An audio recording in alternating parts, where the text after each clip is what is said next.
Ready? Good evening, good evening. This is Lady Estelle in the Street Soldier Crew, and we are here for another Sunday evening with you. Your host this evening is delighted that we are still able to get together. We are still alive and free. Your host, Dr. Joseph E. Marshall Jr. Thank you so much, Lady E. Here we are once again, keeping you alive and free as street soldiers on point, trying to make it good in your neighborhood as we have every Sunday for so long. Lord, it's got to be a record. Got to be a record. We got to be the longest running.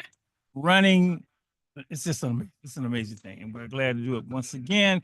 Great show for you tonight. Going to feature somebody special. We'll get to that in a minute. Gotta say hello to Lady E. Gotta say hello to Ann. Gotta Good say evening. Good Fillmore. evening, good evening. Gotta say hello to the soul who's not here, but I'm saying hello to him anyway. He might be watching March Madness. You watching March Madness? I've been so busy. I really haven't had a chance to watch it, but Uh, beginning Wow. this week, this week. Okay. I'm gonna do my research. You're gonna catch up. I didn't even do a bracket this year. I was so busy. Oh, you are busy. Yeah, didn't even do a bracket. What you doing? What you mean? What I'm doing? What do you mean a bracket? Oh, what am I doing? Oh, I've just been doing a lot of. I like your saying handling with a lot my of business. I projects. was waiting for a little comeback. Yeah. Nah, Stay out my business. Stay out my business, Dr. Mark. nah, we ain't gonna do that. To the great Dr. Marshall, Dr. Joseph. Well, I'm gonna tell you, I have been watching the men's and the women's. Women's got the big names, but the men's games have been good. For real? Solid. Yeah. So far, the number one seeds is still there. I got my favorite, but not really. Who? Well, UConn had this great run, and I forget the coach's name. But he wanted to make it 3-0. They lost by a bucket today to Florida to end that. Bobby Hurley. Yeah, no, it's not. That's not Bobby Hurley. It's Dan Hurley. Dan Hurley. Dan Hurley, right?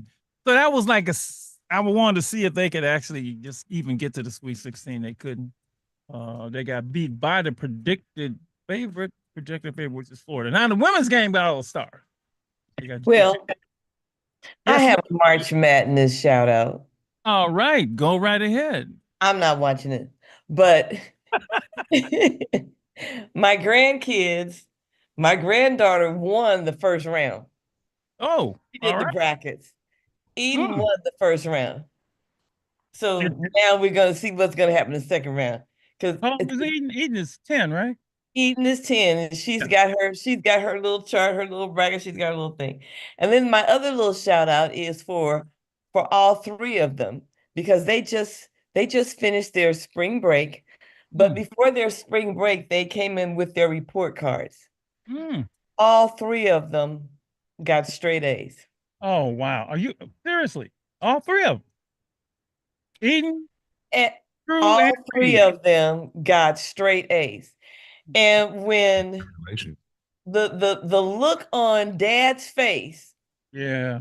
because see, everything is on he flipped up his, on his cell phone where they can access the grades. Oh, okay. Okay. Right. There's no paper that comes home. They just go online, get right into the school system and see what the teacher put down. Okay.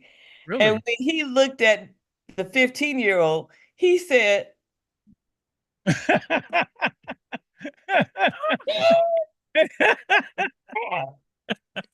am I looking at this right? So funny. That was a 15-year-old. The 14-year-old, he's like, you too? All A's. All of them. And then Wow. the baby, and the 14-year-old was like, well, yeah, what you expect? But when he looked at Eden's, and it's amazing that this is all online. He looked at Eden's, he said, wait a minute.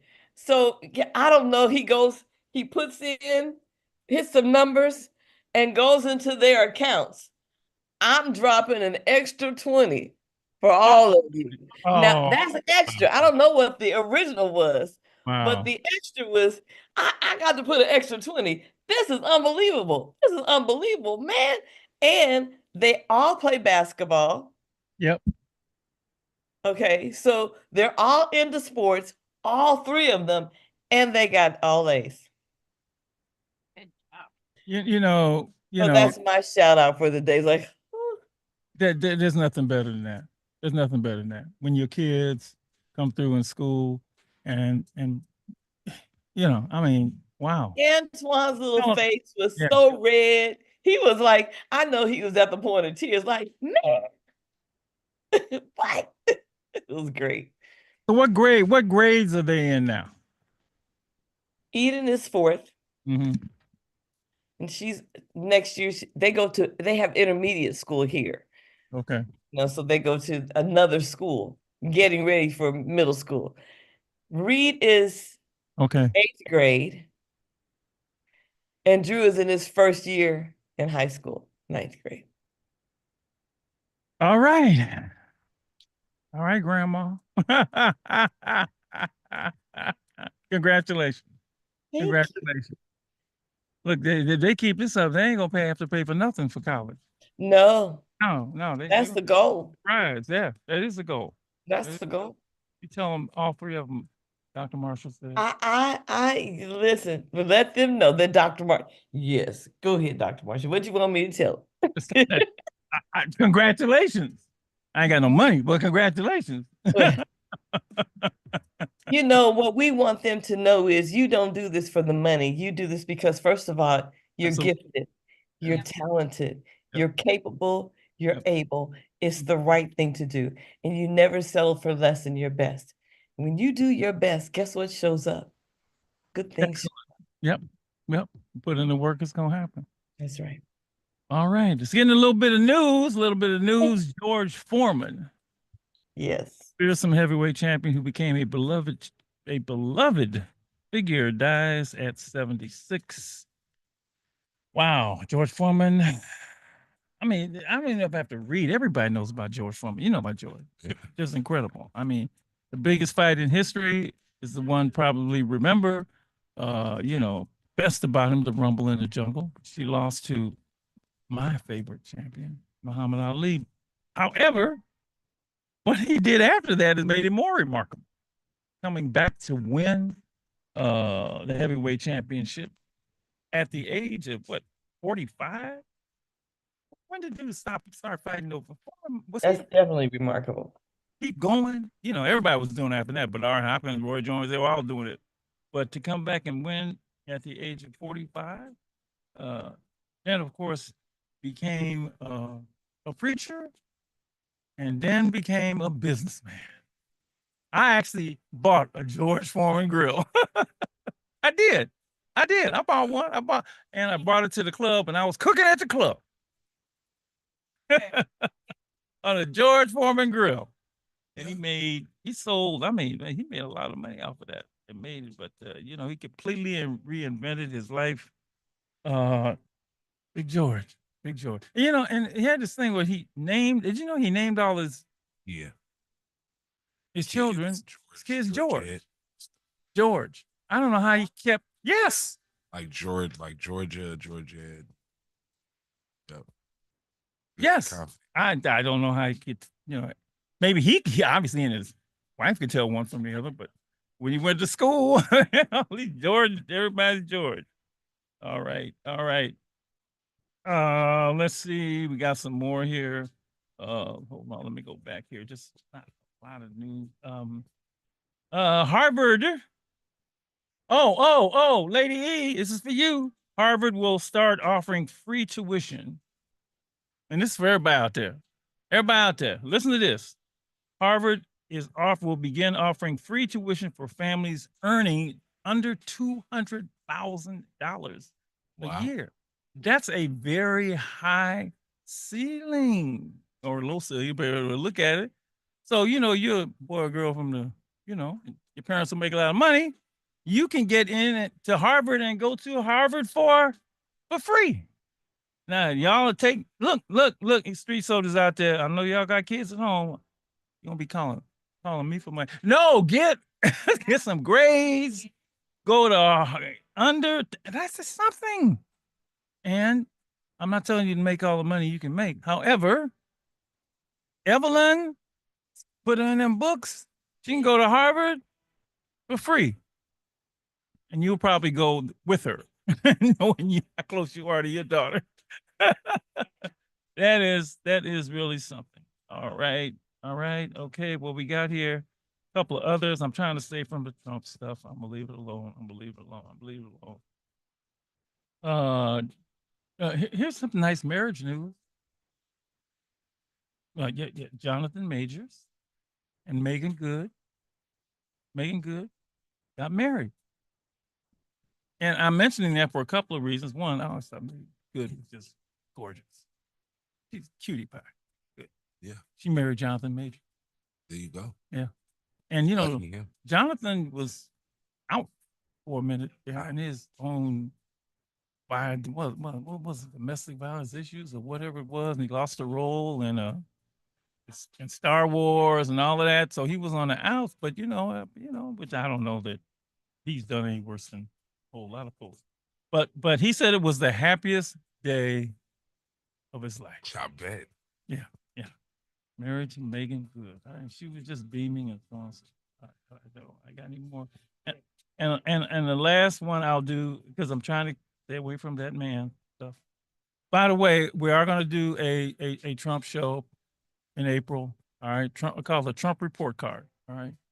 All right, Trump report card. We're gonna do it. I can't ignore it. At the quarter poll, we're gonna do it. Everybody can call in and tell us how they think it's going. I'm not he's doing. It's going. We got to do it. We can't ignore it. Do it. Last one is. Did you hear about those astronauts who had returned to Earth after being? How long have they been up there? Anybody know? 9 months. They've been up there? 9 months. 9 months in space. Did you do that, Mike? No. Me either. 9 days is too much. I'm not going. Won't do it.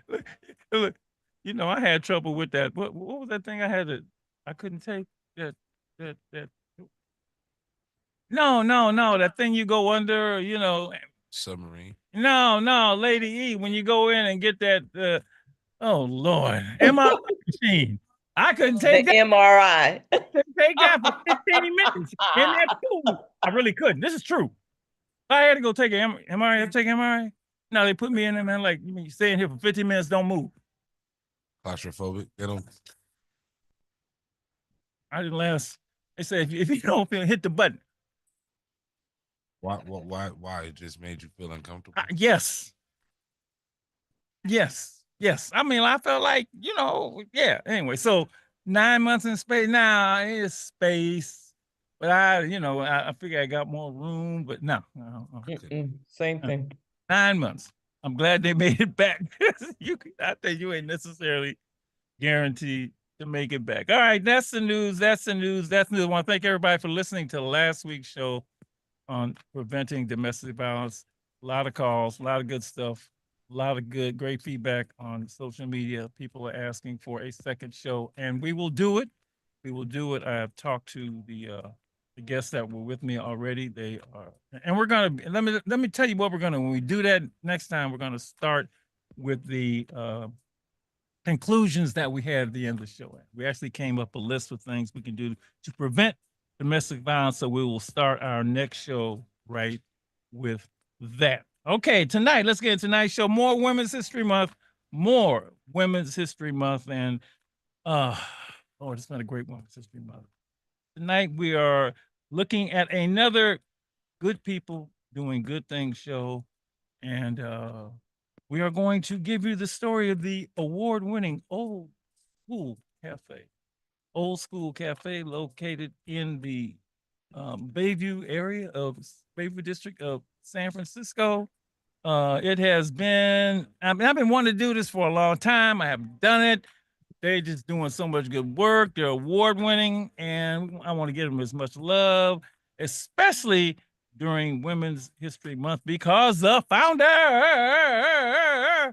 like Michael Buffer. Okay, Sounded horrible. I don't know what that was. I don't know what it was, but I'm juiced by the fact that Teresa Goins, the founder of Old Skool Cafe, is joined us tonight to talk about this wonderful thing that she has been pulling off for how many years now, Teresa? How many years?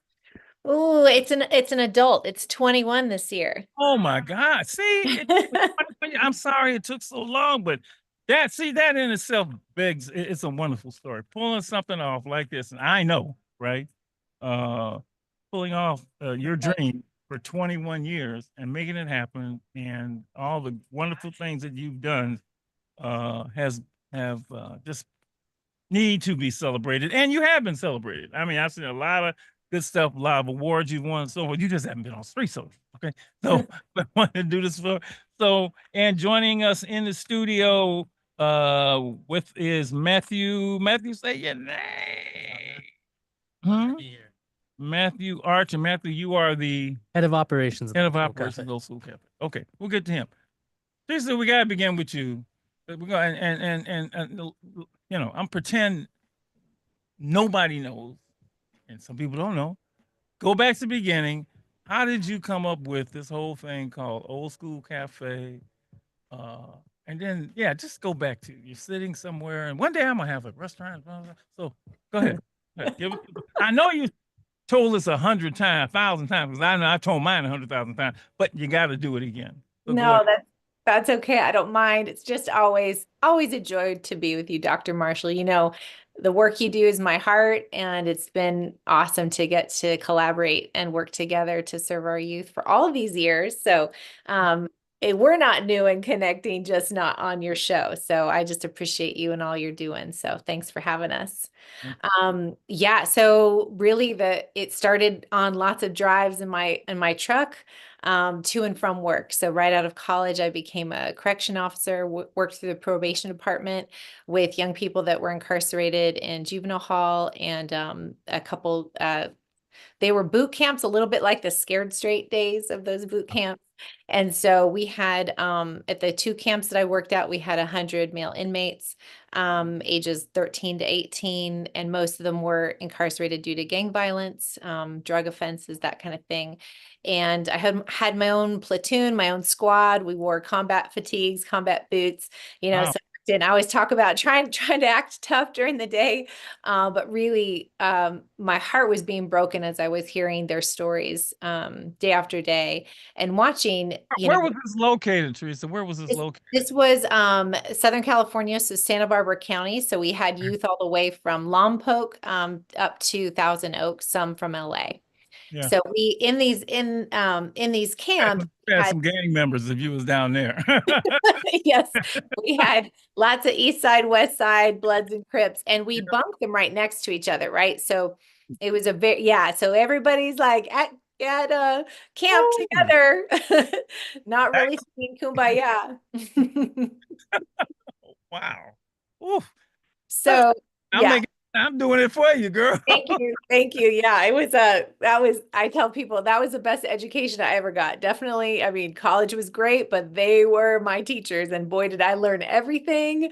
Like a fire hose the hard way. Yeah. So that learning a lot of things, right? Learning just their world and what they were coming from, and the rules of the street, the rules of incarceration, and as young people that are trying to balance, I'm trying to encourage them to like dream for something outside of this. And they're telling me, well, that's your reality. That's not my reality, because, most of the young men I was talking to didn't expect to live to see their 21st birthday.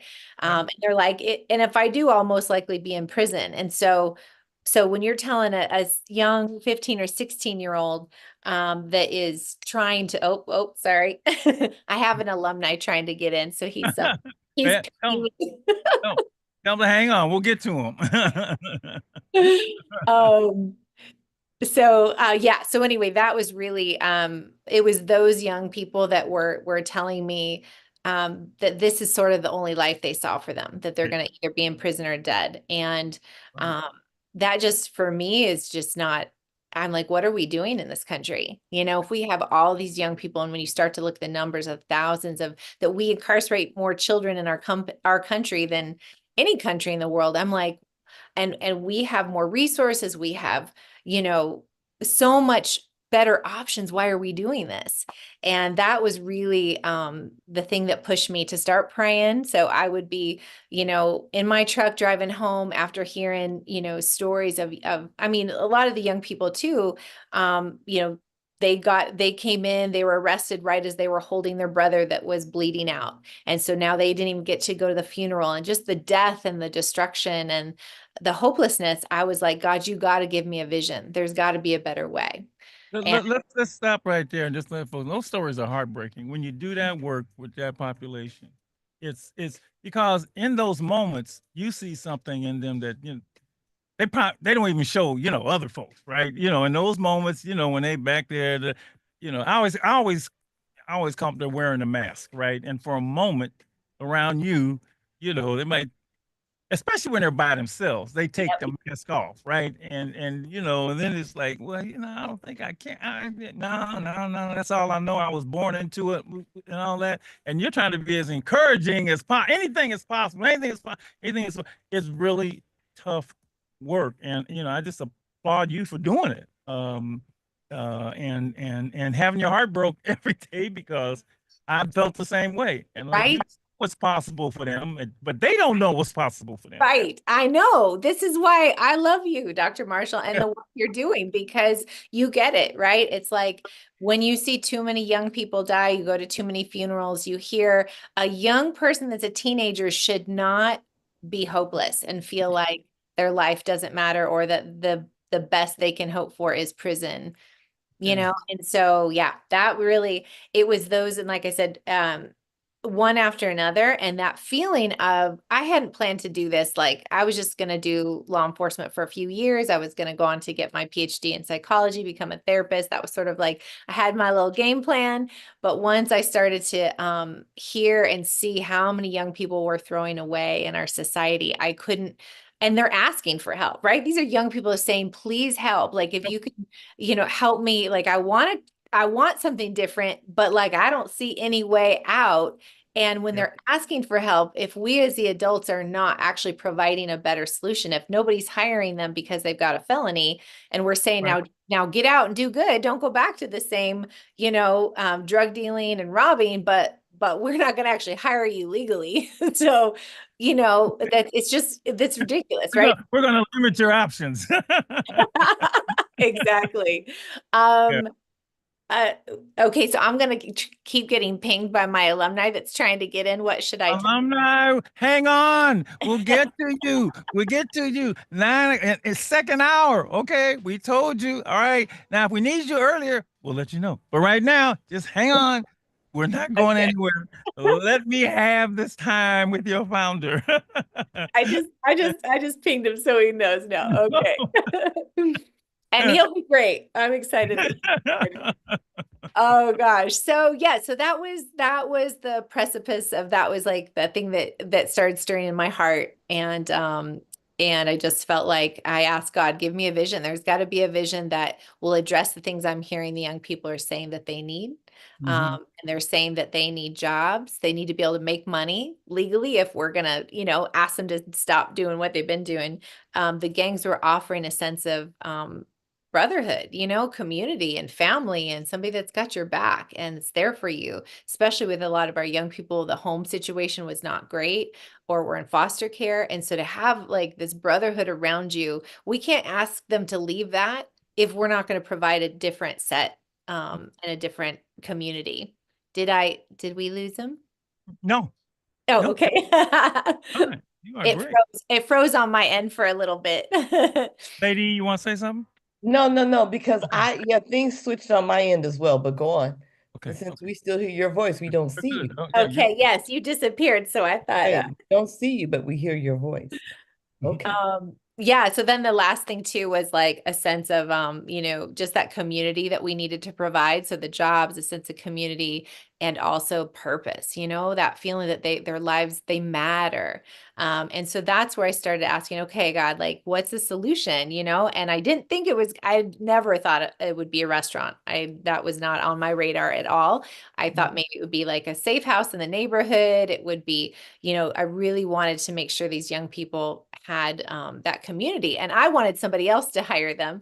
But as I tried to start working with a lot of the young people, I did a gang prevention program, did some other work, and it was so hard to get employers to take a chance on our young people, Right. especially if they had a record Yeah. or lots of, tattoos or whatever. And so, and of course, this was back several years ago, right? So things are changing, which I'm so excited and grateful. And there's more of an openness Yes. to hire people that have a record. But this was in the check the box and, days. And so basically, the idea of the restaurant really came from, well, if nobody's going to hire these amazing young people that need a chance, you've got to start with they need to make money legally. And so that was like, okay, well, where are the jobs in San Francisco? And it's such a foodie city, it's hospitality, it's hotels. And so I was like, okay, well, then I started thinking, well, man, if you get a restaurant job, you can go anywhere in the world. Every little tiny town, every big city has cafes, has restaurants, has hotels, and you can make really good money.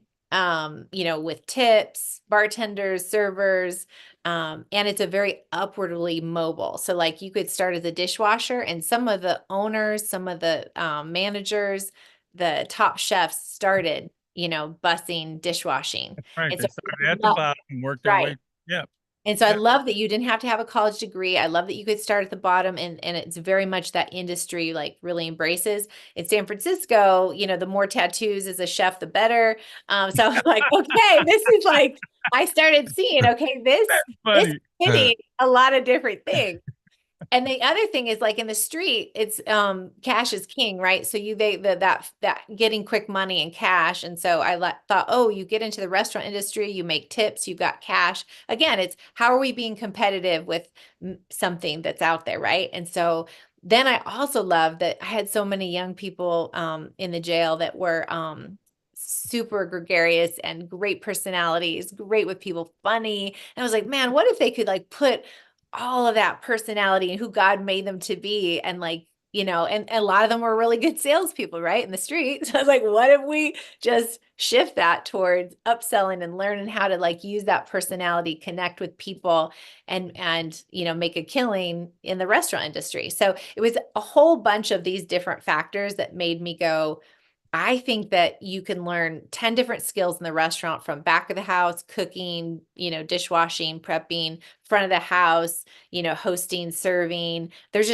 And then we have entertainment. So I was like, wow, there's like, they could get their resume so packed full in one sort of enterprise. So those are some of the pieces. It's the old, what do we tell, if you can, all the skills that you're using negatively, you can positively. I mean, the drug dealer on the corner can you can run a corporation, right? That's And all those skills are transferable. But you won't be dead, and you get to keep your money, right? And it's the same, and so yeah, it's there with all of them. And you just said, all right, let's. I admire you so much. That's one thing to have an idea. It's another thing to take it to fruition, to make it happen. And those are the people I admire so much because, what were you a restaurateur before this? I mean, no. not right? It's like, Uh-uh. oh, like, so then you had to like learn a whole new thing, right? You had to convince other people to join with you. Did people, did anybody come to you and say, no, I don't think, now I don't mean the kids, the young people, other adults say, well, I don't, are you sure you want to do this? Or, did you get that kind of, caution? I want to say discouragement. I say Yeah. caution from folks. Oh yeah, my favorite was when I rubbed my few little pennies together to fly out to see. It was a family friend of a friend. She's like, oh, he's gonna love this. He's a person of means. I think he will fund this. He's gonna love this idea. It's in DC. So I, got all my little pennies, flew out there, had my little business plan that I didn't honestly understand myself because I know how to hustle. So I got the Berkeley Business School to write my business Write plan. it It was up. like a 70-page business plan that I didn't even understand, honestly. They just asked me questions like, what are you doing? And they wrote it down in like business speak, right? So I come with my little business plan and I'm sitting down in his beautiful house and I'm sharing the vision. And he goes and he, seen the business plan ahead of time. He goes, I think this is probably the worst idea I've ever heard. Oh, really? Come on. Uh-huh. And I The was like, worst. oh yeah. And then just started poking holes, right, in my plan. And he said, I understand That's now like because being on Shark Tank. oh, Okay, it took was you it was apart. like my own version of Shark Tank, Dr. Marshall. I swear. I was like, I left, and then after he like kind of rips it to shreds and tells me what a terrible idea it is. Not a terrible, the worst idea I think he's ever heard. Then he's like, and what did you want from me? uh to ask you for money for this terrible idea, right? So here I had spent like again because I'd put everything like my savings, retirement, everything I had into this, and I've been doing it out of my house for years at this point, right? So I did it for about 7-8 years out of my home, and Mm. so I'm thinking. Oh my gosh. So that was when people say, were there points that you almost gave up? It was humiliating, right? Because I spent the money to fly out there and hotel and he was businessman. I learned later he had a restaurant and so he understood how crazy this idea was and how hard it would be to make it work, especially with a workforce of young people that had never worked before that maybe had some challenges, and so yeah, so I left with my tail between my legs emotionally, and felt like wow, Yeah. I really am an idiot and maybe this really is a terrible idea and to that point I still hadn't got anybody that had given anything significant, right? So my house is drop-in center. I have youth that just come and hang out and I do the workshops. I was doing life skills and mentoring and coaching and I'd be on the I was a salsa dancer, so I'd be on the dance floor and I'd meet a chef and I'd be like, hey, will you come, like in the middle of the dance, I'd be like, will you come and teach my youth how to cook in my house? And anybody I could meet, I was like, will you Amazing. come and volunteer and teach them how to serve? Will you come and volunteer and teach them about, voting? And I just like whatever I could get people to come and volunteer to What kept do. you going and how did you get out of I mean, that's devastating, because I mean, I've been told that before. You think you're great, you can save everybody. No, yeah. What kept you going? And now, don't tell me. and now, 21 years later, now, when it is a God thing, you cannot not do it.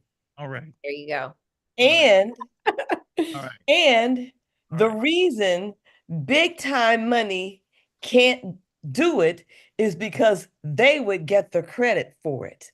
Oh, But preach. the credit did not belong to big time money. BTM, no. The credit belongs to God.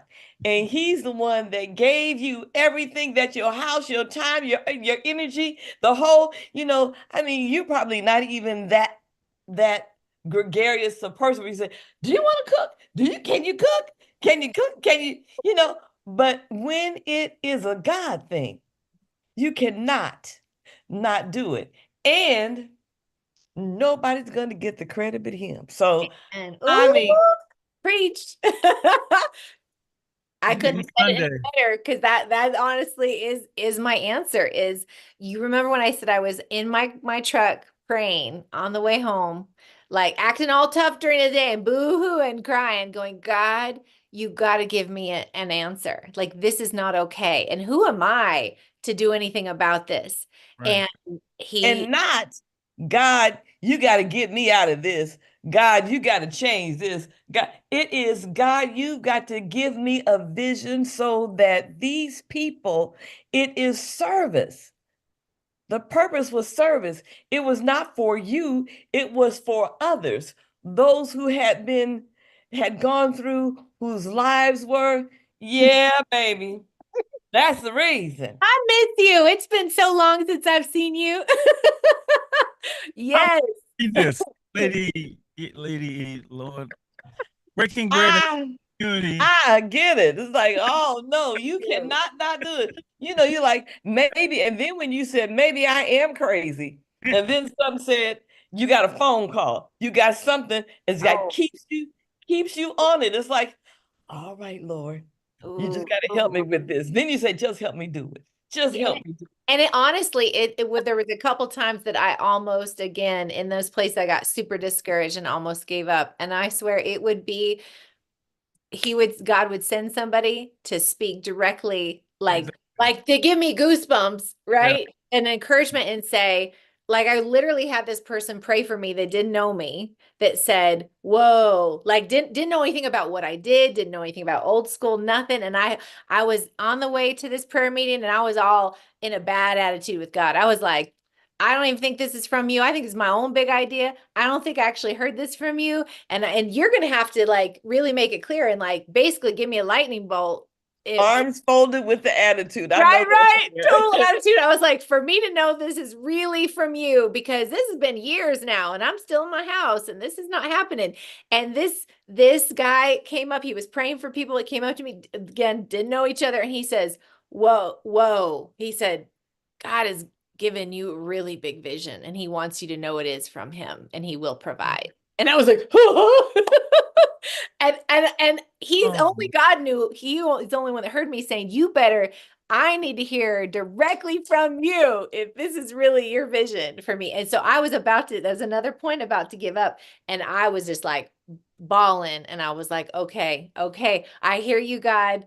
Like you sent a stranger to tell me, yes, you heard from me. This is from me. Keep going. I will provide. And so literally it's been my faith and it's been him, yeah, just miraculously taking me one step at a time. Because literally, Dr. Marshall, not only did I not have business experience, I was a waitress for 4 months when I was 19. I didn't have, restaurant business, nonprofit, finance, marketing. There was no, nothing that qualified me to do that's that. why you're special. That's why you're special. That's why the place is special. I'm gonna read this from your website. That's why. Breaking. That's Let me why. read. I'm trying to read. Hold on. That's why we say nothing but the grace of God. That's why he gets all the glory. You Amen. get somebody here, don't know nothing, can't do nothing, don't understand nothing, and hey, she been doing it 21 years. That's God. I will All read this. right. All right, I, now, lady. It's all right, Sunday. I'm I quiet understand. now. I sit It's back. Sunday.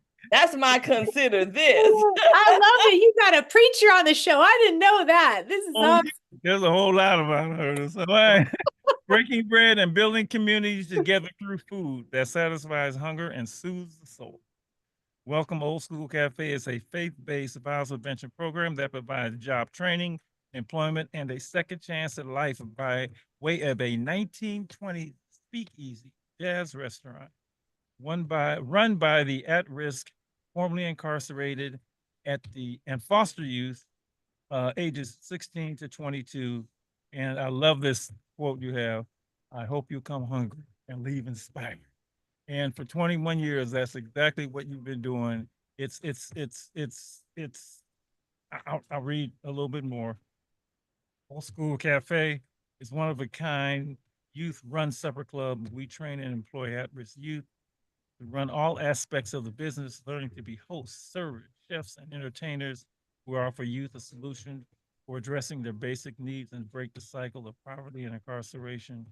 We provide a supportive environment to help youth maintain employment and be successful in all aspects of their lives. And but I got to tell people where this is located.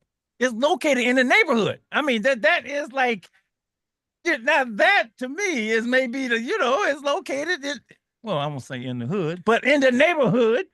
Maybe we get some more neighbors.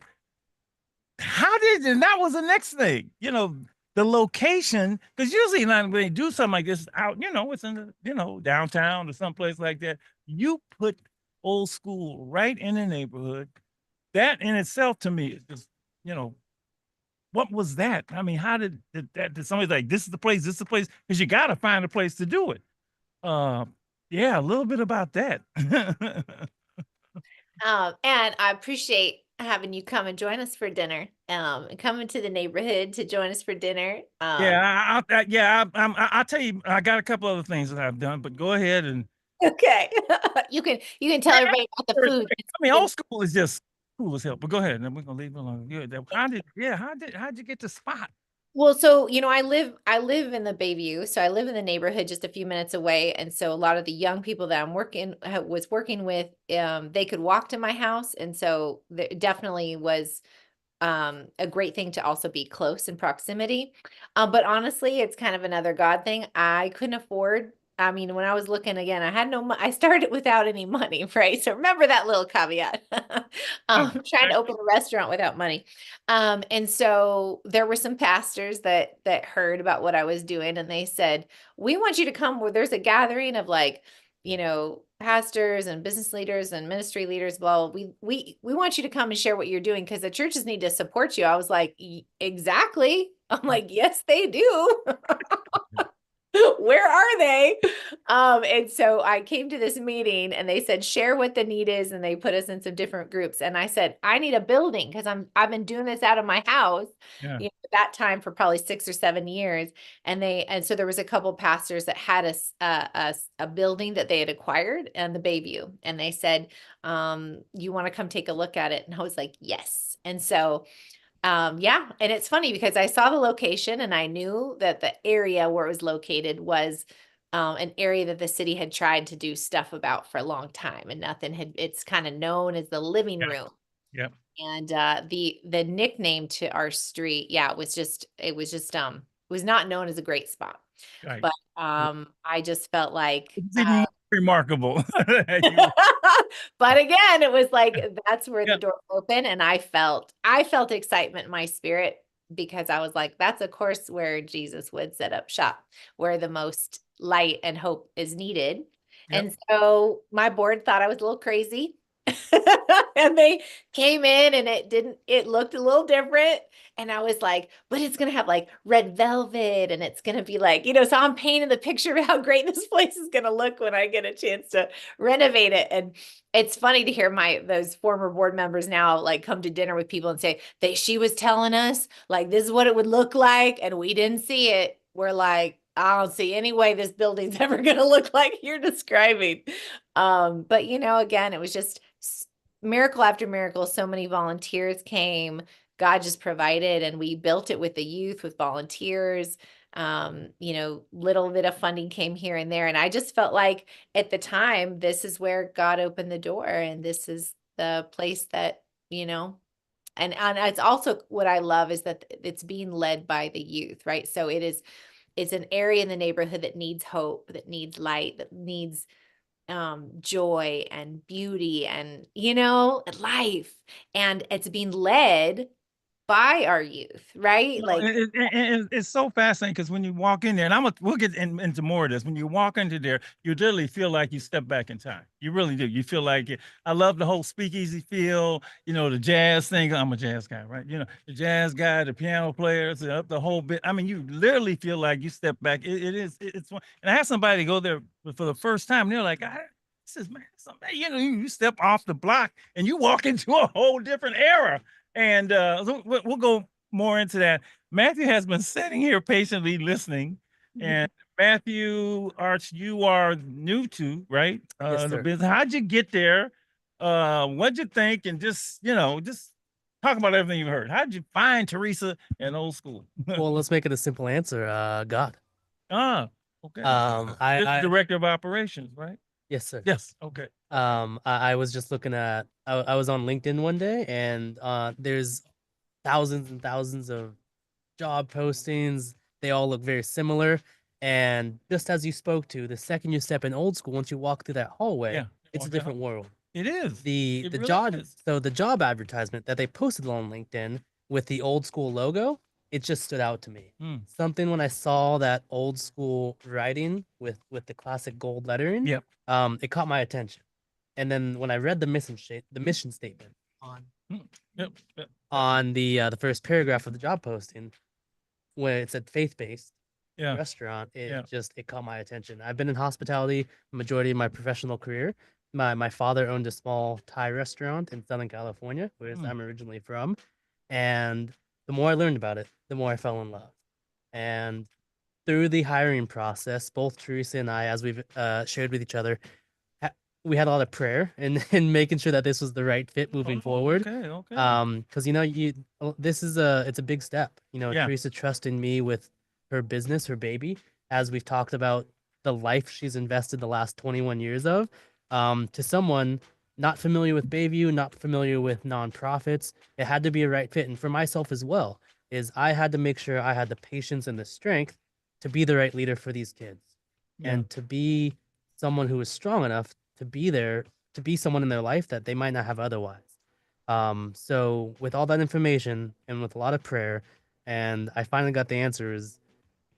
I got to do whatever I can to be in this position to make any kind of impact for these youth in the Bayview. Yeah.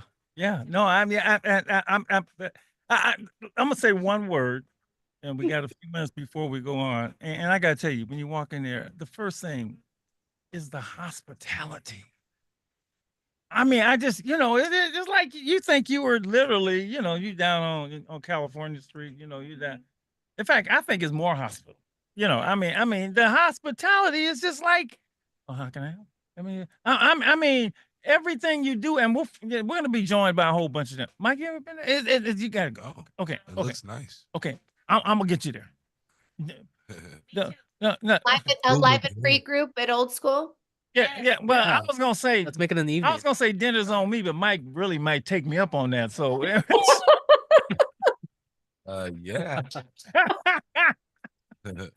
but I'm telling you, you gotta go. You gotta go. Check it out. Go. And it's the feel of the room and all of that is just Ambiance. that's what I'm looking for. Thank you. It's wonderful. I know she's happy to have you, Mike, as you move forward. And I just got to say congratulations on 21 amazing years. I know you won a Jefferson Award, I think. How many awards you got? All kind of awards, right? And I know you don't do it for awards, but it's nice to get them, right? Because then they're recognizing the mission of Old School, the young people that you have done so much for, all of that. So this is just wonderful. Can't wait in the second hour to meet the beneficiaries of your wonderful spirit. We'll get over there. I'm gonna get Mike over there, and I recently took a group that I belong to there. We shut the place down for the night. We brought them in, and they was like, "Man, I never been here, man. This food is good." Man, by the way, that salmon that night was cracking, girl. I mean, you might have to get that on the menu. Every night, chef. Well, Okay. Well, we'll have to pass that on to Chef. Can I give a quick, I so appreciate you letting people know what the experience is like. Quick plug that I need your viewers' help in packing our place, because here's the thing, because of the location and where we've chosen to be, there's still a lot of people that Right. have the view of the Bayview that are afraid to come. Right. And Right. we can have this great vision. We can have this beautiful space. We have all these amazing young people that are hungry to learn and grow and turn their lives around. But if we don't have guests packing that place, they can't get a good training experience. If you've got 2 tables to wait on, you're not going to be able to learn. And so we want this should be like, and every penny you spend goes right back into the program, into their salaries, into life coaching, into life skills. And so we need your viewers to make it the spot to be. Okay, we got a break, Teresa. We got a break right Yes. now. I'm gonna go over to the YouTube So hour I'm gonna and do go a little check, please. If you like soul food and jazz and beautiful ambiance and hospitality, head on over to Old School Cafe at 1429 Mandel Street in San Francisco. There is plenty of parking, and we hope to see you there. If you want, you can always take this podcast on the go when you head on over to stayaliveandfree.org. The conversation is going to continue on our YouTube live channel at Stay Alive and Free. We'll be back.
I used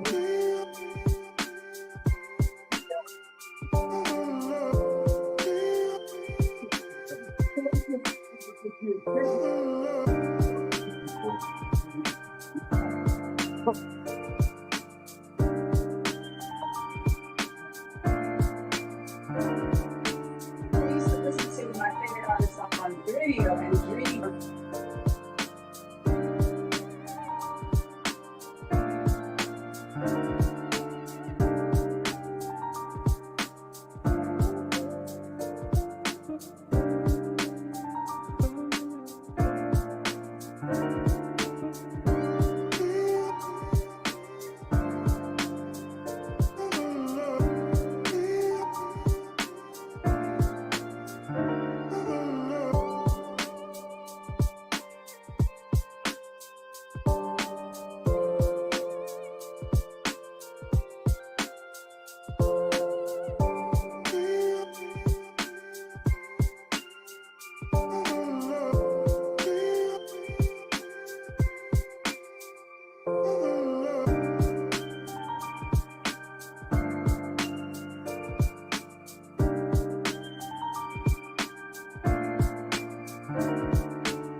Hello. Hello. Hey, hey. Going. All right, hour number 2, Alive and Free Street Soldiers. What a wonderful first hour. Our guest tonight is the remarkable, I can say remarkable, Teresa Goins, the founder of Old School Cafe. I've known her for a long time, 21 years of the restaurant, but the first time I've had her on Street Soldiers. And once again, Teresa, I learned so much from that first hour. We're being joined by several, I hope, of your alumni, and to talk about the impact that the restaurant, working there and going through the program, has had on you. Just to repeat for folks who might not have joined us in that first hour, I'm going to read from Old School's website: breaking bread and building communities together through food that satisfies hunger and soothes the soul. Welcome, Old School Cafe. It is a faith based violence prevention program that provides job training, employment, and a second chance at life by way of a 1920s speakeasy jazz restaurant run by at risk, formerly incarcerated, and foster care youth ages 16 to 22. I hope you come hungry and leave inspired. That's Teresa's own words. Old School is a one of a kind youth run separate club. They train and employ at-risk youth ages 16 to 22 to run all aspects of the business, learning to be hosts, servers, chefs, and entertainers, offering a solution for addressing their basic needs and breaking the cycle of poverty and incarceration. And they build a supportive environment to help youth maintain employment and be successful in all aspects of their lives. If you missed it, which I hope you didn't, this was a dream that was manifest by Teresa after her work with gang members in Southern California. And she's like, I got to do something. I got to do something. I got to do something because a lot of young people who are great aren't making it. And I can't repeat that story. It was just amazing. Lady E was part of saying, we all ended up saying it was the creator. It was the creator that brought this thing to fruition. Now 21 years. It's located in the Bayview district of San Francisco. I love it. I love it. It's wonderful. And like I was saying, literally, you walk off the street into the Harlem Renaissance, a place at the Harlem Renaissance. So, I, you think I'm gonna take Mike? I'll take you guys. Do I take Mike?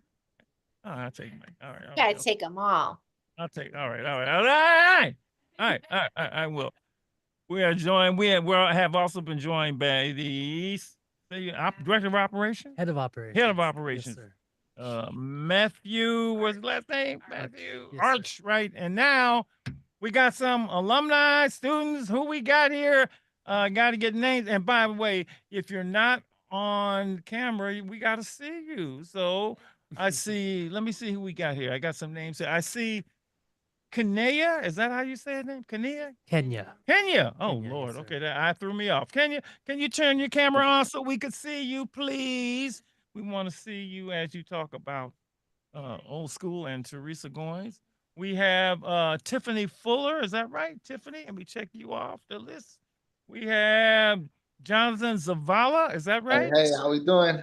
Jonathan, is your name Zvala? Is that right? Savala, yeah, Jonathan Savala. Okay. We got one in our program. I was wondering if you was related to her, but I don't think so. Okay, we got Victorious. Oh, Victoria. You call yourself Victorious or Victor? I got Victor here. It's Victor, but my middle name is Victorious, so I go by that sometimes. But yeah, it's Victor though. All right, very white. Thank you, man, for that. I heard a deep voice. I ain't got a voice like that. Man, you He's must be got a wonderful. radio voice. You might have to, Now, if I had a voice like that, brother, I know what I'd be doing with it, but I shouldn't say that on the air. All right. Anyway. Oh, so who else we got? One, two, is Cherie and is it Cherie? Is Yes, it sure. Cherie and him? Okay. All right. Cherie and him. Let me get them down. Him and Cherie. Okay. Let's go. First of all, let me just say, Teresa, how'd you find these folks? Can you just talk about how you found them? Yes. Well, let me back up. How many are current? Who's a current and who is an alumni? Let me just say that. Anybody who can you tell me who? Yeah. So we have Tiffany Fuller and then Jonathan Zavala. I believe those are both alumni in the program. Okay. And then current in the program, we have Victorious, Kenya, Shuri, and Heem. Okay.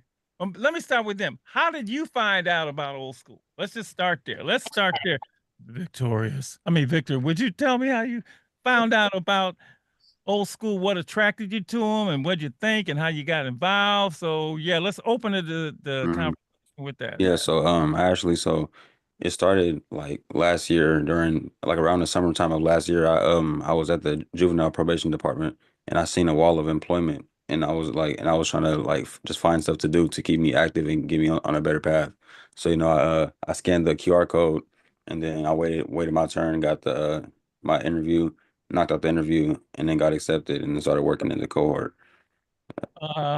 Is this something that you were new to, or did you have a culinary background, or did you think about it like it's a job? I'm gonna check it No, out. yeah. This is definitely like something outside of my comfort zone. Like I've never worked in like a restaurant, but I worked with like food and food prep, but never in like an actual, restaurant environment. So it's something new for me, but I'm always up for a challenge.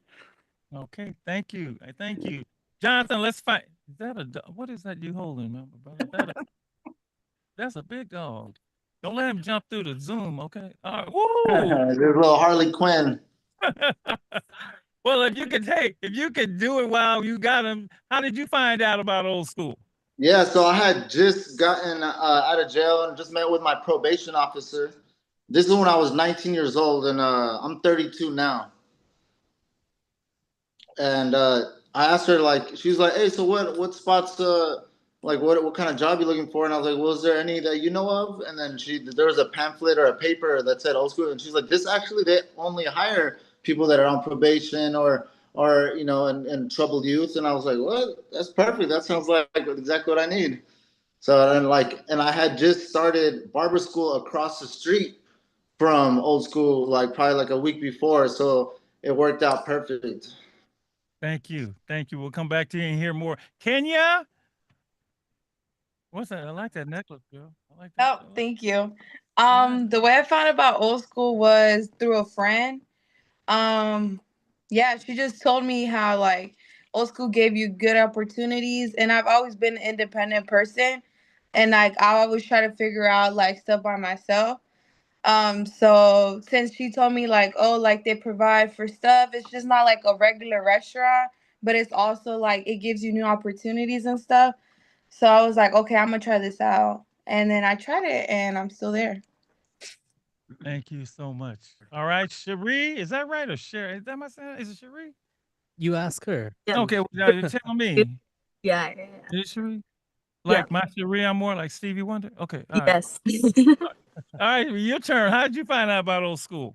Um, Similar to Kenya, I found out through a friend. I went to downtown continuation school at the time, and I was just kind of going down a weird path. But she kind of just was like, "Hey, my job is hiring. I heard you just lost yours," and it kind of just worked out.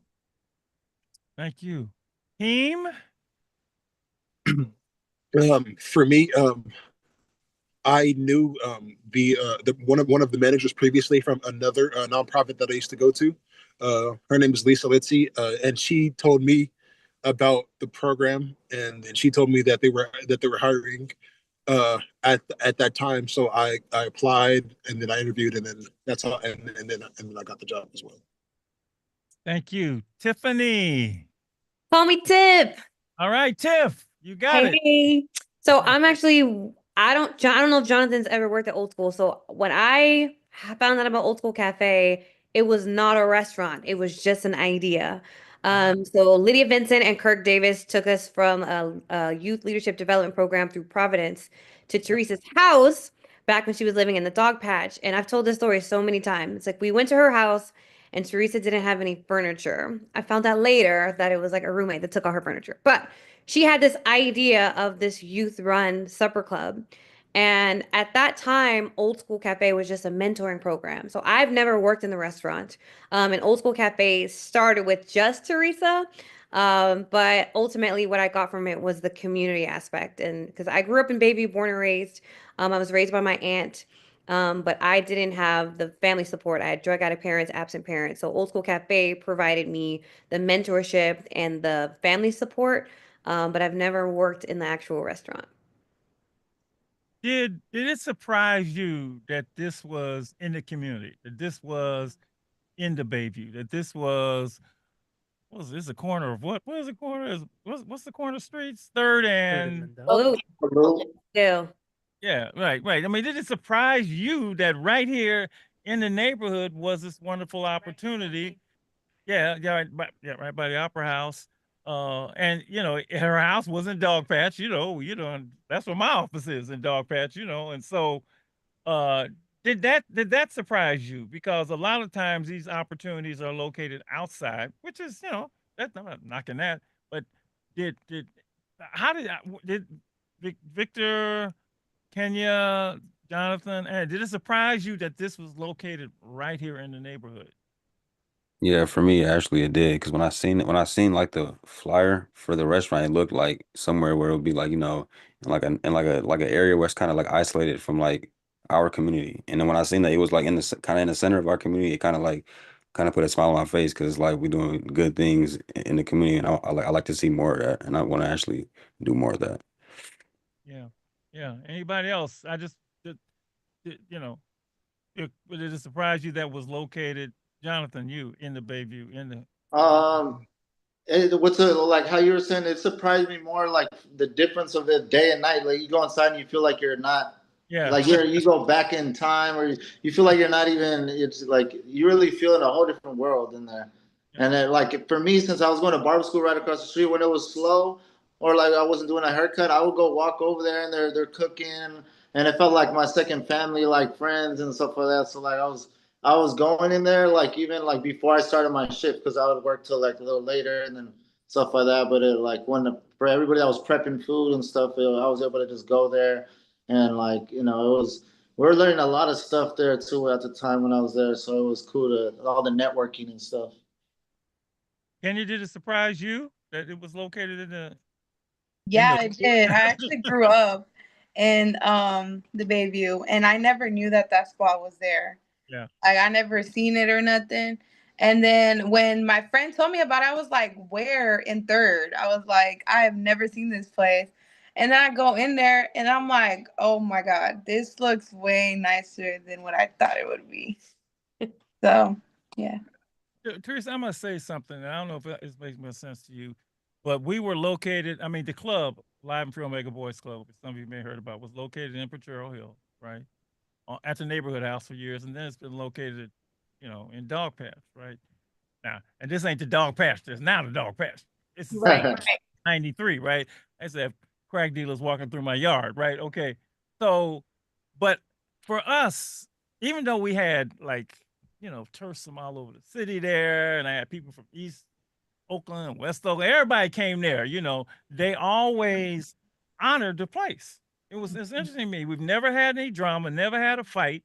Even dudes that were at war with each other, they paused while they were there, and it seems like, and of course you've been there, that the sanctity of Old School has been honored by what you're trying to do. And I don't know if you ever had an incident or anything like that. You know better than you, but as the neighborhood has changed, because 21 years ago was they seemed like everybody figured out this is a good place. Let's not mess with them. I don't know. Has that been your experience? I know it's been my experience with the club. Yeah, absolutely. I feel like, and also because we have had some of our neighbors outside, their kids have now been in our program. Right. So, Right. I think that, but even, really tried to build a relationship with everybody when we moved in. And so I feel like it's funny because sometimes people will be afraid, oh, is my car going to get broken into? And I'm Right. like, you're probably actually in the safest place here than anywhere else in the city because our community does look out for us, looks out for Old School, and it is. I feel like there is a spirit of protection around us because they know, what the young people are doing, and everybody's working really hard to make a change. So yeah, I'm super grateful. I'm going to read a little bit of this, and you can fill it in. You teach life skills training. This is on the website, so if it's changed, tell me, right? A 200-hour, 12-week paid program. Is that still exists? All right, that trains youth on all aspects of kitchen and dining room work from adult mentors. They're all employed by Old School Cafe and paid above. Did I hear above? You heard Above the above. minimum wage. Once a week, they meet with a success coach to develop individual goals that can connect to wraparound services. They also attend weekly life skills workshops to gain life and employable skills. Then there are apprentice employees. If that is still there, just make sure I'm right. Yes, sir. Building upon that, graduates may continue on to deepen their skills to become proficient in at least 4 different restaurant positions. This allows you to refine their techniques, learn leadership skills, and continue receiving case management and wraparound service for 2 years as they progress. There's a whole lot that goes on here. I just want to tell people there's a whole lot and I want to show how thought out it is. They ain't just winging it, they're not winging it, right? And then they receive formal reviews, pay increases, continue to strengthen life skills and pursue professional goals with the mentorship of the entire team. And in the third phase, youth build leadership and management skills apprentice employees can become eligible, listen to this, and you'll like this, to begin externships with one of our partner restaurants, Bon Appetit. Well, I didn't know that. Yeah. Chase Center. I know I seen you at Chase Center. Michael Mina, is that what you said? Is that Michael Mina? Yes, sir. And others to broaden their work experience and network with potential employers. All right. Okay. I just want you to know that this is how thought. So how long did I know this developed over time? Because I know our prescription for violence developed over time.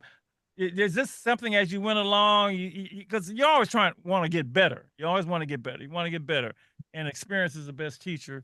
So, just talk about that journey to, coming up with these very, very distinct things that you want to do with the young people there. Yeah, and I'll try to speak briefly because I know you definitely want to hear from all of our young people, hear what the alumni are doing and perspective from the young people. But I actually started this when I was an officer. So a lot of the things that I don't think our youth even know this, that the coaching documents, the dream list, the things that like that, I started with our young people that were incarcerated. And so this has sort of been developing over many years of like, how do we help young people dream and then have the resources and the mentorship of how to take steps towards those dreams. And so, yes, it definitely developed over time. The externships came later. First they started as interns, and so they would get a stipend. Now they're paid as employees from the very beginning. And then, we just kind of started adding more steps of different levels that they could learn. And then moving on to externships. So it's definitely, I would say, for those that were in my house, like Tiff, she didn't get she got like pop-up events. And then Jonathan was there he could speak. He was there in the early days. So I don't think we had externships yet, but Jonathan went and got his own externship at Talkalicious. But because he was really hungry, he was listening to all my networking meetings. And so he didn't get the externships, did it on his own, but I think he definitely got some leadership. He was helping do some of the training for youth that came out after you, right, Jonathan? I think it was like I was kind of like almost a few weeks or a month, like maybe a month or two that I just opened.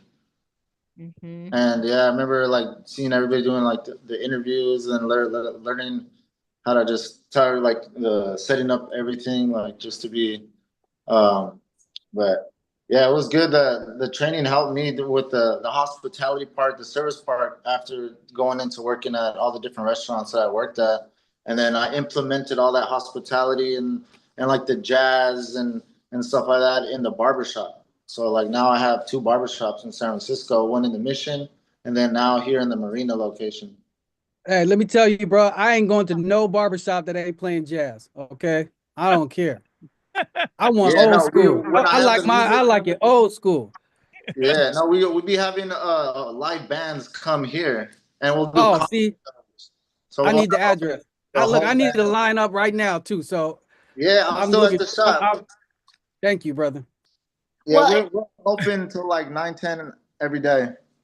Oh, by the way, we're gonna do a barbershop so soon, and I got plans for it. I've heard about barbershop competition, all that. So I gotta get the barber battles. So we're gonna get it. We're gonna get it. But we have been joined by none other than the soul himself, my son Malcolm Marshall, who is a foodie and a throwback. And you can see he's already dressed for the restaurant right now because that's the way he rolls.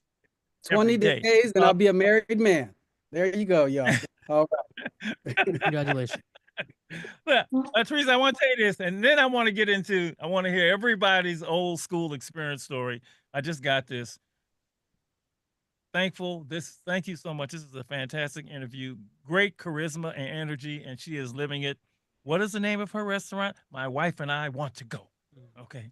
Old School Cafe. Old School Cafe. And he will be there. I'm telling you, he will be there. That we may all come together. Okay. He will be there. So I just want you to know people are listening and people are coming. All right. Thank you. And it's Skool with a K, SKOOL. So if you look us up, oldschoolcafe.org.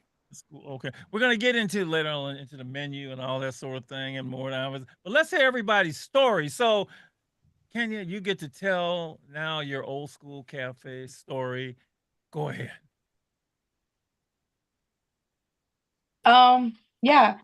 Um, so I was 8 years old when I had to take care of my newborn sister. And my mom was a single mother, so I had to like I was 8 years old having to think like a 20-year-old to be able to help out my mom and stuff. And I really thought that it was like really hard for me. Like I was like in the third, fourth grade and I had to come home like rush and to be able to take care of my sister and everything. And ever since then, like my sister's 11 now and I'm 19. I've been taking care of my sister. I'm like a mother to my sister. There were some challenges in between, like always. But last year, yeah, in August, I had to move out, like not because I wanted to, but just because due to college. And I was like really scared to move out. I didn't really know if I wanted to leave my sister or not. So Darnell, actually, one of the wellness coach from that works with Old School, she was the one always talking to me because we have one-on-ones with her. So I would speak to her and I'd be like, Darnell, you know what? Like, I don't know what to do and stuff. So she was like, girl, like, you need to do what's best for you. So I'm like, well, I don't want to leave my sister and stuff, right? And she was like, well, just like, just you have to do what's best for you. And she was like, your sister's always going to be there. And I didn't know if I wanted to stay close to home or if I wanted to be be here, like like wanted to leave. And she was like, "Girl, like just do what's best for you. Like, come on, like I'm pushing you to do best for you." So she kept on pushing me. Me and Darnell have like talks like every week, once a week, and I do see her at Old School when I work out there for the weekends because I do go to Cal State East Bay, so I stay in the East Bay, and I come out here to work. So yeah, Darnell's like been pushing me, trying to help me, trying to stay on task. Cause sometimes being a full-time student and trying to also have a job could be really hard. And since I am an independent woman, I literally like love working. I love doing stuff by myself. I be stubborn sometimes, but it's okay. But yeah, Darnell, she has helped me a lot.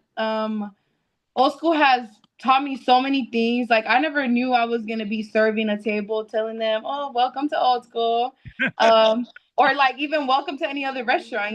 But yeah, you just don't only learn the restaurant stuff, but you also learn like financial stuff, like how to save your money, how to do all these good things for yourself. So yeah, that's what I tell people when they tell me my Old School story. Thank you so much. Thank you. Yeah, Congratulations on your journey. It only thank gets you, better. It only thank you. gets better from here. Victor, your old school story. I love that Yeah, voice. so That voice, Malcolm. You hear that voice? Hey, that's you might coming for your job, okay? That's right. better watch out. But nah, so like growing up, I've always been a kid that was like, kind of the odd one out in a sense. Like I've always been out the way, minding my business, and but like with that came up the feeling of me like not being seen or like not feeling that I was being seen or heard. So it kind of led to me, just always like excluding myself out of situations. And that led to me becoming like antisocial and just not wanting to socialize and becoming like kind of socially awkward, So like as I got older, like life went on, like I started like trying to break out of my shell a little more. Like the thing about me is I always like put myself, or I try now to put myself in like situations where I know that like it's gonna force me to grow. Like just throw myself into the deep end pretty much. And like when I had got when I got into trouble with the law like last year, and I went to juvenile. I got in there and I networked with like people that were inside of there, like not just like other people that were incarcerated, but like other people like that led programs inside of there. And like when I got out, I actually connected with some of them, like somebody from YCD. His name is Valente Espino. I connected with him. He was my case manager for like 6, 7 months. Then I got switched over. But yeah, I just met like a lot of cool people, and like they all like kind of helped me like with my problem of like talking and just like vocalizing myself. And then when I met like when I came across Old School, it's like that really just like helped me take off for like talking and like having a strong voice and like knowing how to use that voice to get what I want, because like now it's like my confidence is through the roof. Like can't nobody tell me nothing now. You feel me? That's what I'm talking about. Yeah, I don't know, man. It's just it's very beneficial. It's a very You. beneficial program. This is you, man. This is you. This is you. This is the real you getting the chance to come out. And what do you do what do you do at those schools? Do you do it on what?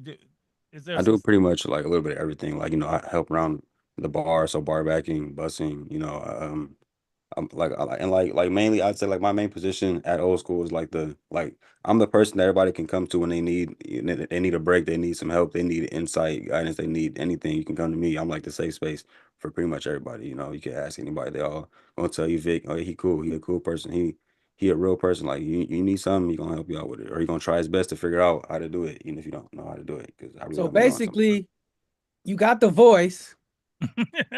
You're already on the James Earl Jones level already, okay? Yeah, you know, Number buffing a two, little bit. you got the personality that people want to be around because you soothe them and you relax them. And number three, your hair game is on point. Come on now, brother. Appreciate it, man. I had to come right a little bit. Come on now, brother. Looking better than me, Love Victor. it. Yeah. Come on now. Hey, I man, had to it's pop better the than collar one mine. time. Okay, all right. Hey, Oh, I ain't man. had that in a minute, but yes, thank you so much, Victor. Let's go Yeah. to Shree and Heem since y'all together. Your old school experience. Um. So, well, I guess for me, growing like for me, I was always like a loner type, and for me, I really I felt very different from other people. I always felt as if that I had like that everybody else had something that I didn't, and I just felt so like I said, different from others. So since a young age, I've always wanted to create my own clothing business, and pretty much through old school, I have gotten a couple of connections that have allowed me to.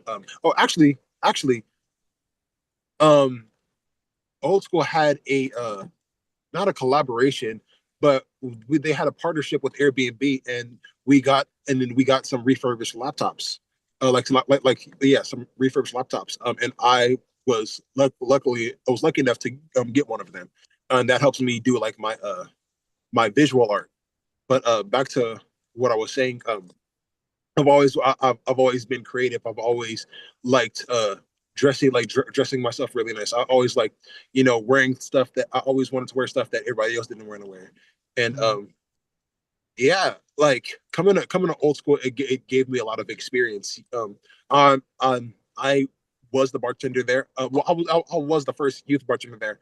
Now I just graduated from the program, and I have gotten an externship at a Dog Patch Community Hub. So I will be kind of using the skills that I learned at old school at the Dog Patch Community Center. Well, Community Hub. Congratulations, man. Congratulations. Thank you so much. Right on, brother. All right. All right, Sheree. All right. What color is that hair, girl? Is that red? Is that red? It's red.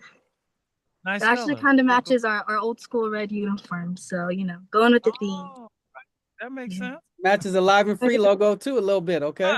A little bit, just a little bit. Yeah. Um, let's see where it starts for me. I had divorced parents. My father was military, very macho, masculine. And then my mother had mental health issues, so she grew up on the in the Bayview and then ended up on the streets for most of her life. She ended up passing my freshman year of high school. That kind of threw me off track. I wasn't going to school. I didn't know how to deal with it. But I ended up switching into some continuation schools in and out. But I joined Old School Cafe. We have our one-on-one coachings. We're figuring out how to get my schooling back on track. I had like 100 and something credits when I started, and now I only have 8 left. Yeah, almost done. Like 3 weeks left of school. That's huge. Is her mic? Having trouble with the Okay. Okay. We'll come back to you because I have a little trouble with the feed with the Wi-Fi a little bit, yeah. Wi-Fi is a little bit funky.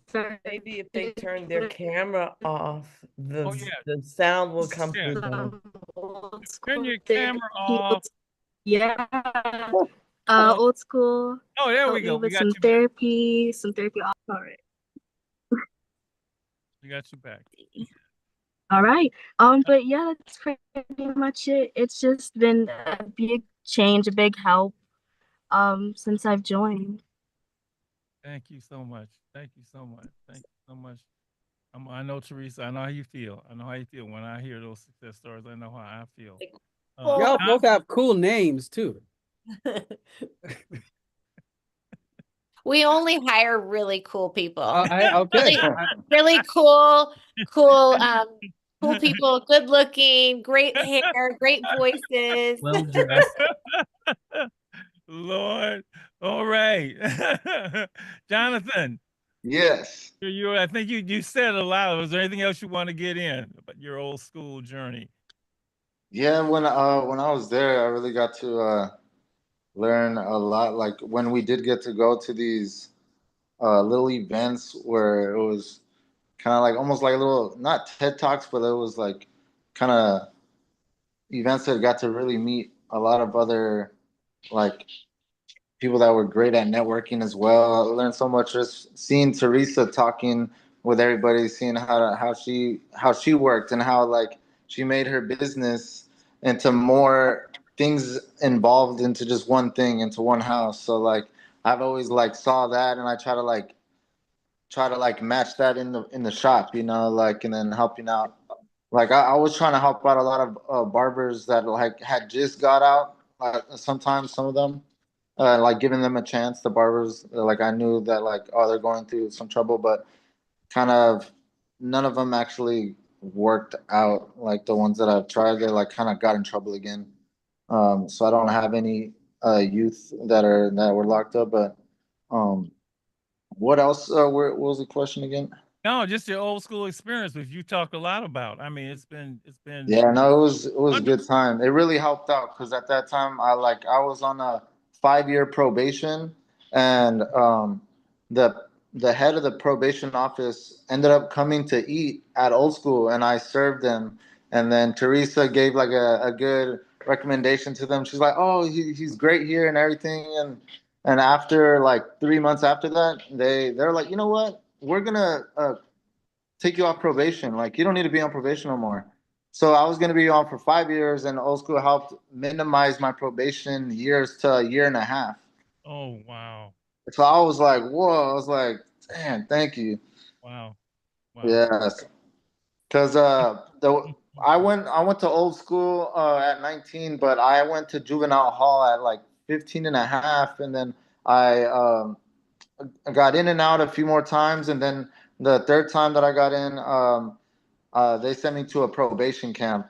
So, and I was all the way up north, like in Forestville, like right next to the Indian reservation, and I was there doing great, everything moving up the steps, 6 steps, and then where we learned how to weld there and everything. But I ended up escaping from there at 16 and a half, or no, 17. I was 17 already when I escaped from with four other guys. We ran, and they all got caught in a week, and I was out for a whole year and just trying to just stay on the low and everything kind of caused me to get into a gang because like they're the only people that I was able to hang around with, like they're from a gang, and I was just so down to do whatever for them. So real quick I got in deep, and until yeah, I'm glad that I was able to get out of all that with Old School and just staying busy, stuff like that.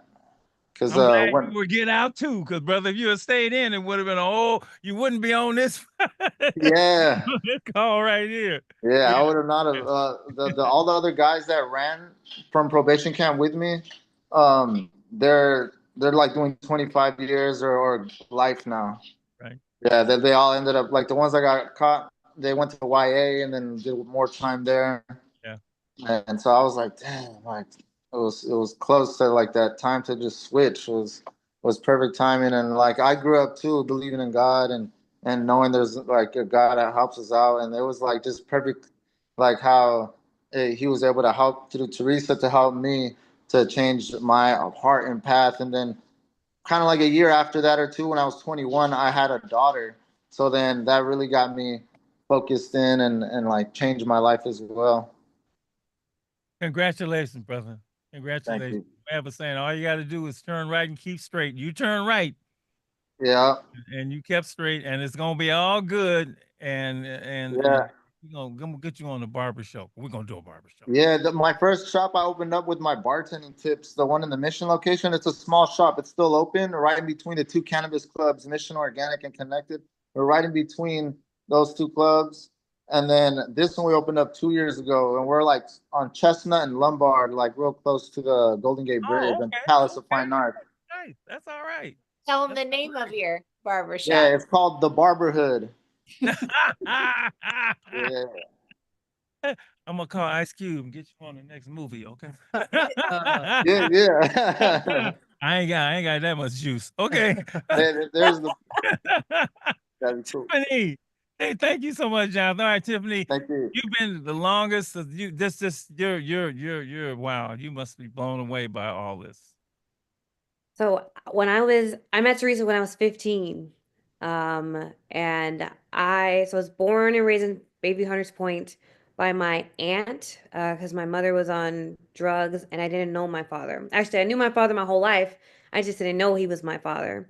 And then the next year when I turned 16, the guy that they said was my father, I went looking for him and I found him.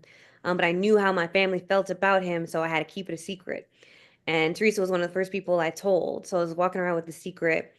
I was drawn to old school because of the community aspect and just because I was seeking out a mother in a Yeah. lot of ways. And Teresa kind of was that for me and still is. Um, but I was so lost, and I just needed something.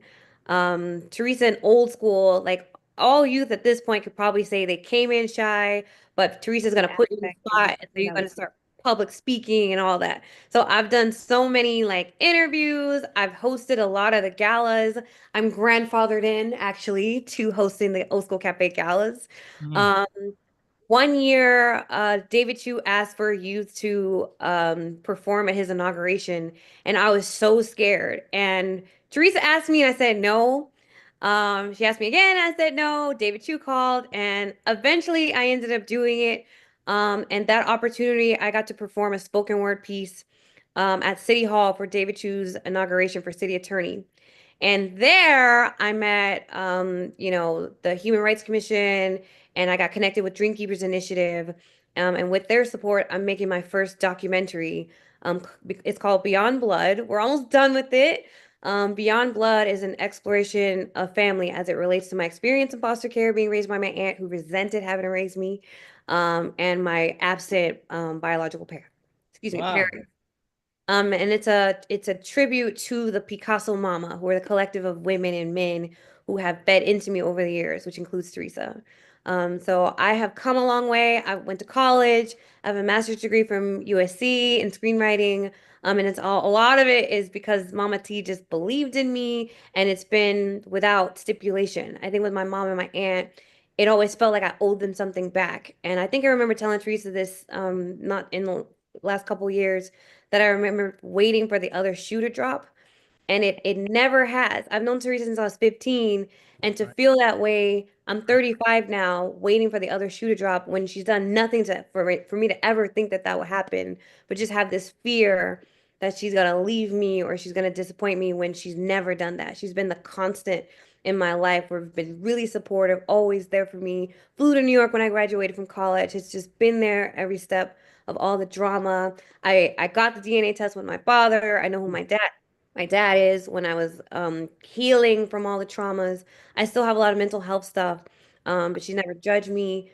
So T is my introduction to Old School Cafe because I didn't work in the restaurant, but she is what it represents. Just being that support that never gives up, is always there for you, and just feel like I can do anything. And that's so cliche to say, but like I feel like I'm doing all these things that I didn't think I could do, and I'm doing it, and she's just like right here watching, and I feel really good about it. Wow. Wow. Lady E says it's much better. There's But nothing cliche about truth. yeah, yeah. And there are angels in the world. There really are. I mean, I know it's hard to believe in, especially in these crazy times where, you know, and that's why, you know, we always say, you know, I never heard about school. I never heard about a live real mega point. Like, good news don't make news. Good news don't make news. You shoot somebody, it's gonna be on the news, right? So that's why it's important for us to put the good news out there in every way we possibly can. And you, T, you must be feeling, Teresa. T, thankful. I love that happened. You must be feeling. How you feeling hearing all this? How you feeling? It's just always like people say, you know, I guess, see, I don't have words. I'm like, oh, I'm all like emotional, but it's better than $1 billion. You see all this stuff on the news and oh, the billionaires and all. I'm like, this right here is all of these young people. Like this is worth more than anything you could give me. Like hearing them hear the confidence, hear what they're doing, the joy in their heart, like just yeah, this my heart is full. I can't even bring words to say I love each of you so much. I'm so proud of each of you. And I mean, this is literally, they are the fruition of that dream of that 22-year-old that was driving and crying and praying, and like we're hearing incredible young people that are going to be leading our world, that are already leading our world, that are becoming amazing parents, that are changing their community, and to have got to be a small part of walking alongside them. It's just, yeah, it's the biggest honor. I'm so full right now. Thank you guys for sharing. You know, I always say, I'm stealing. I mean, I get more out of it. I feel like I'm getting I'm getting the most out of it, you know, the joy. And I know exactly how you feel. You know, it's like, man, you know, wow, this is great. You know, I mean, I get just by helping people, you know. Go ahead. So I just want to tell Tiffany, as you were talking, I started smelling something cooking, and I was like, "Is that an Academy Award for Best Documentary?" Ooh, ooh, yeah. You hear me, God? You hear me? Right. Yeah. But on the real, like, when is the film gonna come out? It sounds, I can just tell this is gonna be something special. So we are 95% finished. We honestly, we're out of money. So we're trying to fundraise right now so we can get some color correction and sound design. But hopefully we'll be done by the end of the year. It's just right now we're just fundraising. But I had our test screening this past week and it was a beautiful experience. It was really resonating. Whether you've had abandonment issues or not, it's universal themes of forgiveness and reconciliation. My aunt that raised me resented raising me, but at the end of the day, she did a really good job. I survived and I get to be a light to other people. I get to tell my story that so many people unfortunately have. So yeah, like the film will hopefully come out this year. Hopefully somebody out there watching is going to give me some money. That's right. And then everyone who's ever heard anything about Beyond Blood is going to be invited to the premiere for sure. Gonna be great. And the Academy goes to no. That's right. We need to say something. Let's say so a little more about the restaurant itself because we want people to come. Location, when you walk in, it says here, experience comfort food from around the world. We take family recipes that the youth have grown up with and transform them into dishes that will soothe your hunger and satisfy your soul. Oh, Lord, if that ain't old school Southern. All right. Have live jazz Wednesday through Saturday. In addition to being one of San Francisco's best spots for up and coming jazz and incredible soul food. Let me just say this so you know. So they have jazz that's playing, and the jazz artists are young jazz artists. I mean, they're literally like, you know, high school, like I'm honing my craft. It's so 20s, it's crazy. You know, you walk in there and I hear the piano, and of course, you know, I want to go up there and play the piano too, but I can't because somebody else is playing. So, you know, I mean, it's just everything in there is straight out of the Harlem Renaissance. Every dollar spent at Old School goes right back into our workforce development program, beginning at risk youth. Well, say something about the menu. What's the just? I gotta say something about the menu. It's, you know, somebody say something about that menu, like because I didn't had it all. But okay, go ahead. Short ribs. Short ribs. All right. What else? What else The on the menu? peanut butter stew, the chicken peanut butter stew. That's good. That's good. Chicken peanut butter. All right. I ain't got it in front of me, so y'all gotta say something about that. Catfish fingers, yes. Yep. It's based around international soul food. Okay. That's the inspiration there.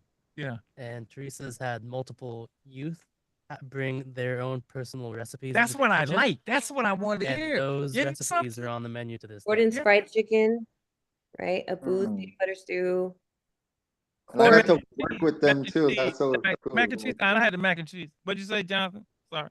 Like Abu, Jordan, I worked with them. I know them. Jordan actually came the other day and got a haircut. But like the ones that created the menu, I was there working with them when it first opened up, so that it's still their name. Their names are there. It's so cool to see like how it was created from then, and then how it's still there now, and then it's just always getting better. And the service is just incredible. I mean, and I'm telling you, walking there, can I help you? I mean, yeah. It's like McDonald's on steroids. I mean, they walk in there and I help you, and everybody's this and this and that sat over here and I did that. And Teresa, I want you to know, I got what's that, the monthly plan, Membership. Yes. yeah, I got the membership. And the problem was because you spend so much money, but you get more with, like the membership. And I didn't use it all. So I got the big membership, right? I don't know what it is now. I can't remember. And you can invite people.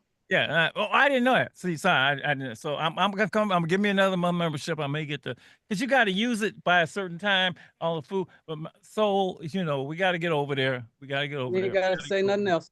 I mean, he said peanut butter chicken stew. I'm like, oh, we good. And you liked our cocktails too. I think you had an old fashioned last time, if I remember. Yeah. It's just, but it's just being in there, the red velvet, it's just cool. It's really cool. And like I said, somebody's already said they're coming, and we hope more people come. And Teresa, it's been amazing. And they're I see somebody at the Chase Center. You got something going on with the Chase Center? Yes, so we have a kiosk at the Chase Center on the 6th floor. So anytime you go see a Warriors game, you can go up and get some old school delicious food. And that's a partnership with Bon Appetit. So yes, you That's can very get kind. there as well. Amazing. All began with you wanting to do something about those young people that you work with in those facilities. And, like I said, I just got to tell people there are angels in the world. There are guides, no matter what you find them and you run with them. You find them and they're out there. And you will be directed to them and be open to them. And each of you were open to it. It's not that they don't exist. It's just that when they come, just like, okay, let me find out if you for real. And I understand a lot of times we have bumped into people who said they were for real and they're not, which is probably Tiffany why you got that. Is she gonna go away even all this time? I understand that. But people we are out there. I'll just say we, myself and Lady Estelle and Teresa and so many other people that put the people first, not the money first, not all those other things that we always said is nothing more valuable than the individual's life. And that's the most important. And so any last words? Anybody want to say? So you want to say something? We always give the last word to Lady E. Before you go, Lady E, the young lady who's above you, what's your name in the black with the chain? Yeah. Kenya. Kenya. Yes. You said something that struck me, and I just wanted to, before we go, it stayed with me. And Lady E, maybe you might have heard it. She said, I love to work. And my dad used to say something, he's got a lot of phrases, but one I heard growing up a lot was, oh, you like money. You don't like working. Okay. And to get to a point where you love to work, I just really, that's it's a mindset, and so much can happen once you get there. The money is obviously going to come, but so much more than that. I just love that you have that mindset, and because that kind of mindset, you can build, you can do so much with that.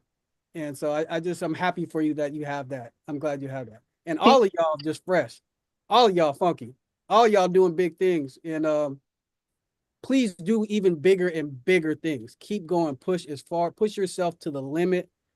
All the cliches, we'll bring up some more cliches. The world is yours, all that stuff. Be every damn cliche in the world. Go get it. Right. Okay. That's right.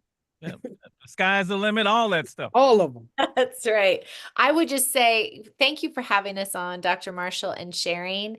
And just thank all of our youth and alumni for coming on. And Matthew, I mean, what I get so excited about is that each of them are going to change their whole environment and people around them. I've watched each of them grow and the way they love and care. And I'm so excited to see you guys are going to take things so much further than I ever could have. And I'm so impressed. I'm so proud of you guys. It's been an honor to get to walk with you, and I can't wait to see what each of you are going to do. So thank you.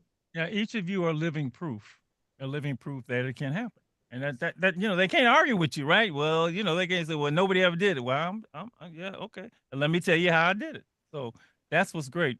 One of my phrases is one person can do a lot of damage and one person can do a lot of good. That's And good. you're doing a lot of good. And wow, this is just Lady E, you the one. Wonderful to see you and hear from each of you. Oh my goodness, what a journey. One of the things that I like to say and remind everybody is your gift will make room for you. The barberhood, I know that's right. Not only can you cut hair, you can come up with some names that's going to get everybody there. Like the barberhood, we need to go check that out. All right. And the reason, just because it's named that, I got called by NBA All Star a couple weeks ago, and they called me to go cut hair at the Mint Building for PlayStation, and I Oh, know that's right. so I was like, I met a bunch of basketball players. I was cutting like their families, their kids' hair and stuff like that, and they called me PlayStation from wherever their headquarters is at. Like they're like, and they're like, yeah, we saw the name, and then that's why we wanted to call you. I was like, wow. So they were searching all the shops in San Francisco, and then I locked in the deal with them like for that. So like, oh my God. What a Wonders will never cease. what a blessing.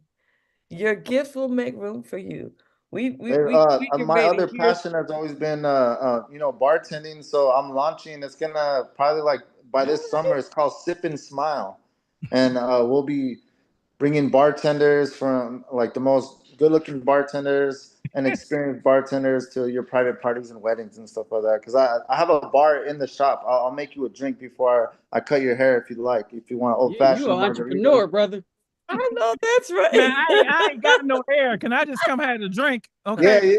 even the Can we beer. You just get come the in hot for a towel. sip and a smile? Yeah. Well, let me show you real quick. Let me flip the camera and show you. Oh, look at that. All right. Oh my God. All right. And I call it the neighborhood oasis, like where you come and replenish. Man, ain't nobody gonna believe you was a gang member one time. But your gift. I know I had to switch it up to be for the marina. Because in the mission, like the pricing is still like kind of normal. Yes. Over here, I'm able to actually raise the prices. I'm charging like you in the marina. I'm charging these marina folks like 110 a haircut. and that's like hey, when I started barber school, I was still doing haircuts for like $20, kids cuts for 15, and out here I could charge like $80 for kids cuts. They got the paper over there. So Yeah, they do. That's why I had to like. All right, Jonathan, let me get finished. All right, baby, we gonna come down and sip and smile, okay? As soon as I get back to the bay, I've got to go check this out. We've got red carpet on the way. We've got sipping and smiling. We've got James Earl Jr. We've got somebody who loves to work. And when you love to work, that's what you don't have to worry about money because it's gonna be there for you. Then we've got somebody with a vision and a dream, no skill, no, just a vision and a desire to touch and change people's lives. What can happen when you believe, when you listen, when you trust, when you do the work, you will see the vision you were given become reality. A vision to serve, to help young people be all they were created to be. Despite any challenges in their past, opportunities and skills are given that are transferable and will last.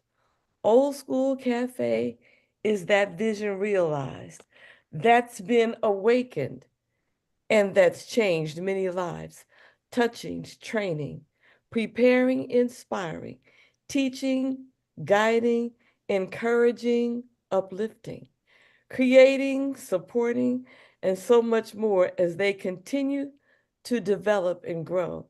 And at the center of it all is service, food, and a whole lot of love. So Street Soldiers wants everybody to see and eat at Old School Cafe.